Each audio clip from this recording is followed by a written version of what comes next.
Let's turn our attention now to Canada, where India has actually lodged a strong protest with Canada over the threatening language and unacceptable imagery targeting Indian leadership at a parade held in Toronto.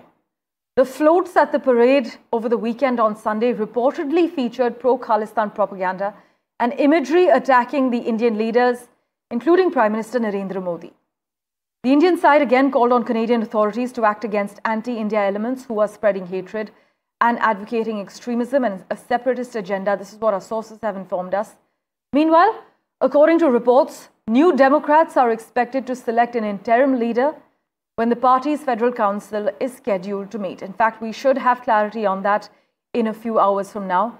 The federal council is meeting after the party had the worst showing in its history on election night, and leader Jagmeet Singh lost his BC seat and announced on the spot that he would be resigning.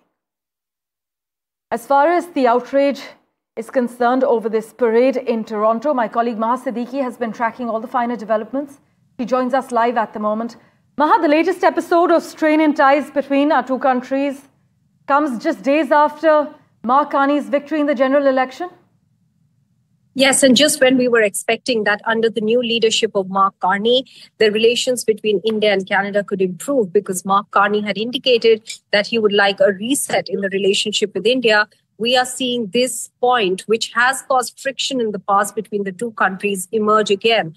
This time from Greater Toronto area, where in a parade, there was a float that had threatening imagery as well as language. This was targeted at Indian leaders, and India has raised this issue with the Canadian High Commission in New Delhi. Sources have told NDTV that the Canadian High Commission was also told about how they need to crack down on these extremist views and crack down on those who are spreading this hateful narrative against India as well. This is a message that has been conveyed by India in the past as well to Canada, and we have seen souring of the relationships between the two countries to an extent where both the countries, in fact, expelled each other's diplomats in large numbers, including the topmost diplomat of both the countries.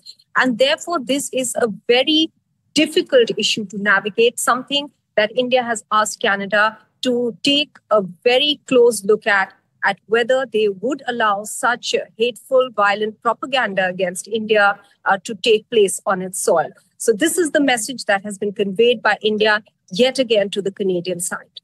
As always, Maha, thanks so much for joining us with that update.